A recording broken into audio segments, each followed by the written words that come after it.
Hi, and welcome back to the Pleasing God Podcast, a show focused on helping Christians to think biblically, engage practically, and live faithfully for the glory of God.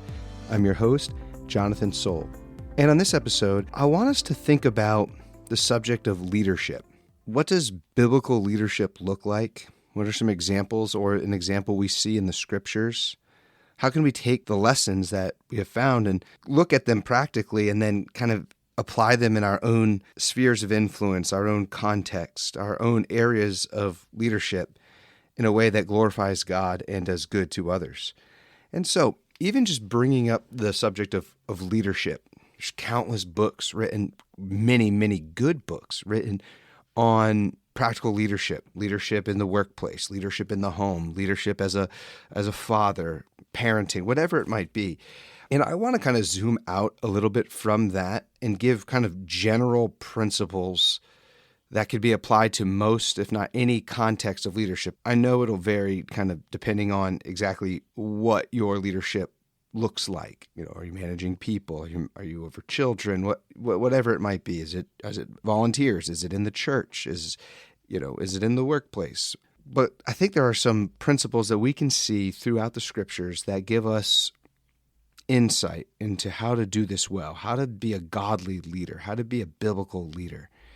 And so when we think about characters in the scriptures that exercised good leadership, what names come to mind? We wouldn't say Adam, or at least I wouldn't. I would say that's a failure of leadership. Maybe Abraham at times not so much. He allowed fear to kind of drive him at times to sin. Maybe we get to Moses. I'm sure this is a name that many of us thought of.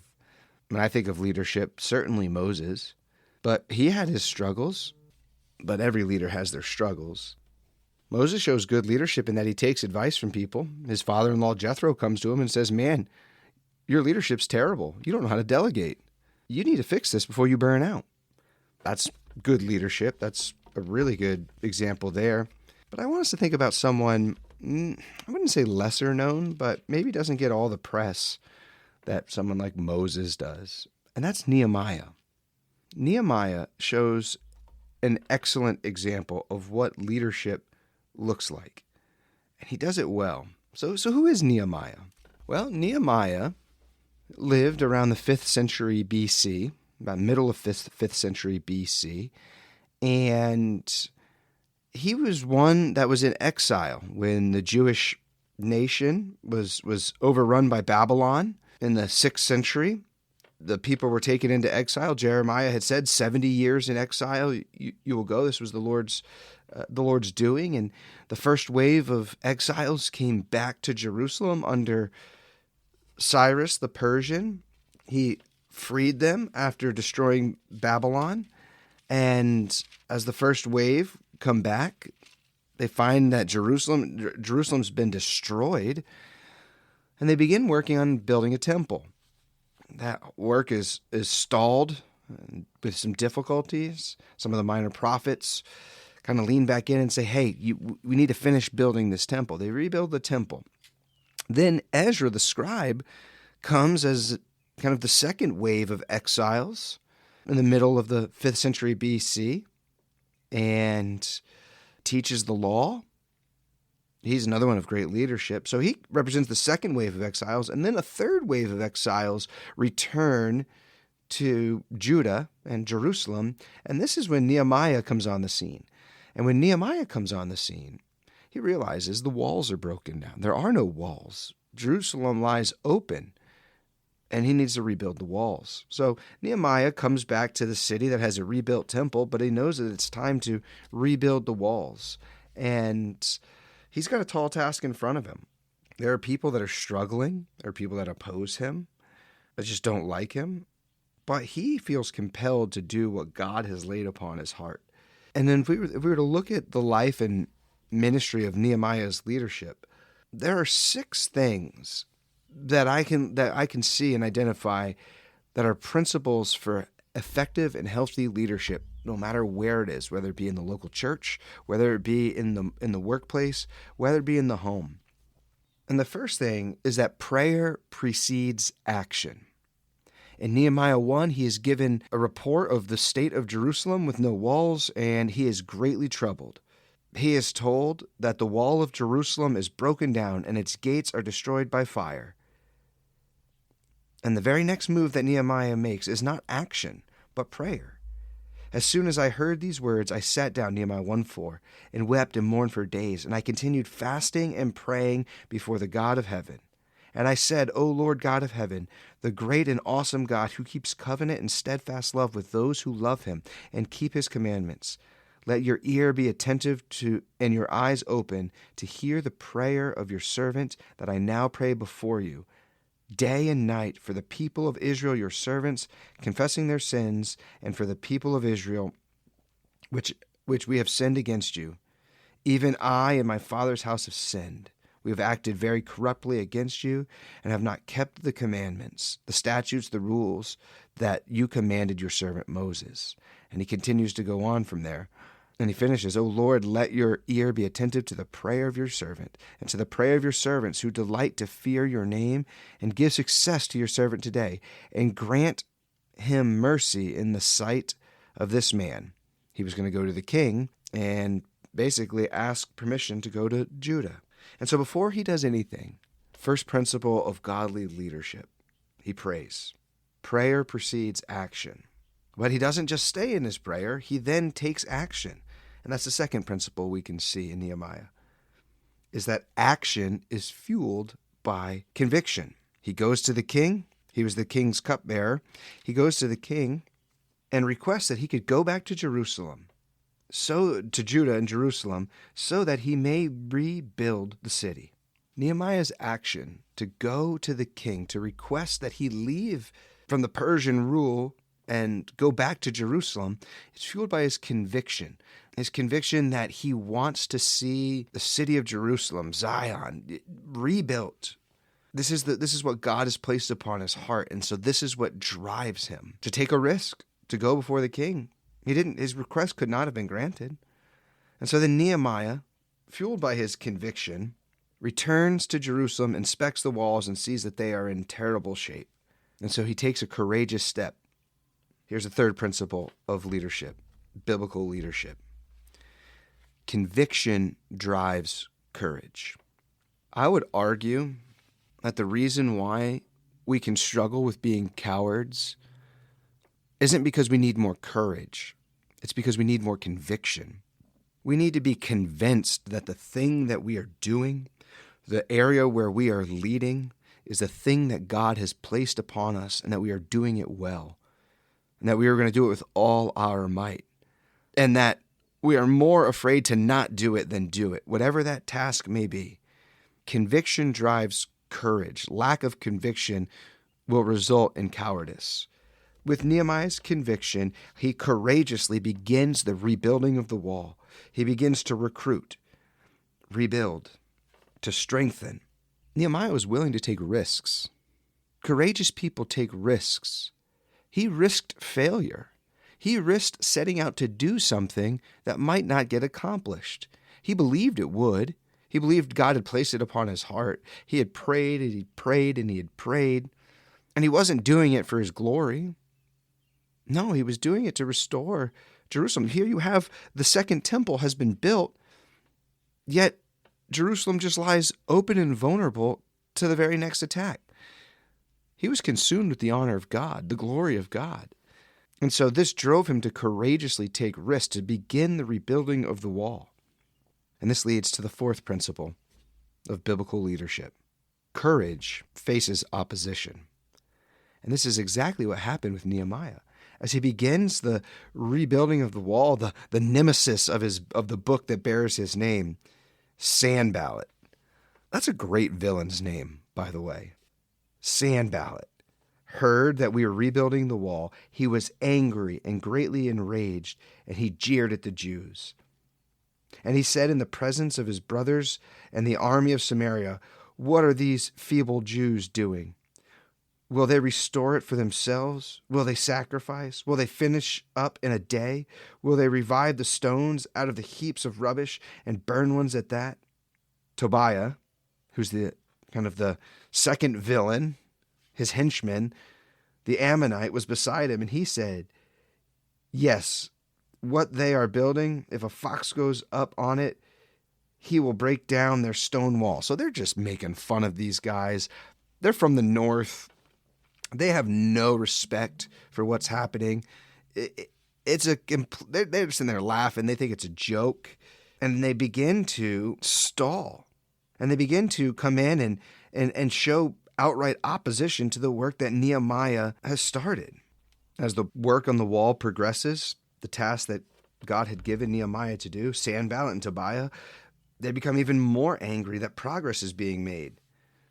And we read in Nehemiah 4:8, they all plotted together to come and fight against Jerusalem and to cause confusion in it. Here's Nehemiah's move. Verse 9, and we prayed to our God to set a guard as a protector against them day and night. After prayer, Nehemiah takes an action. He sets up people to guard against a possible coming invasion. This is fueled by his conviction to get the wall done. His conviction drives his courage to oppose, to stand up against the opposition. And so when word gets back to Sanballat and Tobiah that Nehemiah has discovered their plan, the people of Israel, or the people of Judah, were excited. So when Sanballat and Tobiah found out their plan was discovered and that the people of Judah were going to stand up against them, they did not continue. And ultimately, the work continued to rebuild the wall. So that's what we see in Nehemiah's leadership, is that in his courage, he faced the opposition and he did not back down. Friends, brothers and sisters, those of you that lead in various capacities, those of you that have been doing it for any period of time, you know one thing is certain. You will face opposition. Not everybody is going to like every decision you make. That's one of the costs of leadership. You're not going to be liked by everyone. And when you come to grips with that early on, it's one of the most freeing things that you can do. Leadership is not about getting people to like you. Leadership, ultimately, biblical leadership, is about honoring God and doing well with the task that He has given you. People will benefit from that. People will love you. People will like you. But that is not the primary motivation, the primary drive. Nehemiah did not labor in his leadership to be liked, but to be faithful, to do the task that he was given, to do the job well. And he was a fantastic leader. He served as governor twice in Judah. And so that was the fourth principle of leadership. Courage faces opposition. And fifth, as we just saw, opposition cannot overcome godly leadership. Now, it might appear for a season that, the opposition is loud and might gain some traction, but ultimately, prayer, conviction, courage together will overcome opposition. It might not be easy, but even facing opposition will strengthen you in your leadership. We have to truly believe that God honors those with the purity of heart, purity of motive, seeking to lead well for His glory and the good of the people that they lead. So we must recognize, especially when we are committed to biblical leadership, opposition will come. But do not allow opposition to stonewall you, to be barriers to where God is leading you to lead others. Whether maybe it's in the home, maybe as a man, you're seeking to lead your family well, and you just can't seem to get on the same page with your wife. She seems like as you're trying to do the right thing, she just doesn't seem to be on board, and she's starting to oppose you. Stick with it. Stay the course. Love her well by leading her well and your family. Or maybe it's a leadership role in the church, and you're trying to implement some new practices, policies, something like that, and you're kind of feeling stonewalled. Maybe there's an old guard who's just kind of like, we've never done it this way, and you're feeling the weight of that opposition. Make sure prayer precedes action, that your action is fueled by conviction, and be courageous in your leadership, so that when you do face opposition, if you are handling it in a godly way, you will overcome. Maybe it's in the workplace, and you find yourself just coming up against dead ends all the time. You've got ideas, you know the direction that you want to bring this organization, you want to implement new and good direction, but people don't trust you. People oppose you because they just don't like you, or they feel like you're a threat to them. Continue thinking through these principles of godly leadership. Let that encourage you, because Nehemiah faced trouble. Nehemiah faced it all. Don't be discouraged. Sixth principle, godly leadership is constant in prayer. I'd encourage you to read through the book of Nehemiah. You can skip over the names because that's kind of challenging. We just did that in our church. We read through books of the Bible, chapter by chapter, usually one chapter each Sunday. And we were reading through Nehemiah recently. And I'll admit it was pretty challenging at times reading through all those names. We kind of got to the point where we said, okay, yep, this is a section of all these names. This is good. Read it on your own time. But we felt it was kind of a distraction in the public reading. So read the book of Nehemiah and work through it. And what I would encourage you to do and see is how many times Nehemiah repeats this process. Godly leadership is constant in prayer. And then go back to the top. Prayer precedes action. Action is fueled by conviction. Conviction drives courage. Courage faces opposition. Opposition cannot overcome godly leadership. Godly leadership is constant in prayer. Take these 6 principles, meditate on them through the book of Nehemiah, and see these can be applied in almost any context. Again, varies little by little, but these are good, sound leadership principles. Now, this isn't exhaustive, but we see how Nehemiah did his job. It took Nehemiah 52 days to build the wall, and then they finished. And we read in verse 16 of chapter 6, "And when all our enemies heard of it, all the nations around us were afraid and fell greatly in their own esteem, for they perceived that this work had been accomplished with the help of our God." All godly leadership, biblical leadership, is only accomplished with the help of our God. He goes with you. He goes before you. He stands beside you. He's behind you. He's all around you. And remember, it's Christ in you, the hope of glory, that is to propel you in all the things that you do.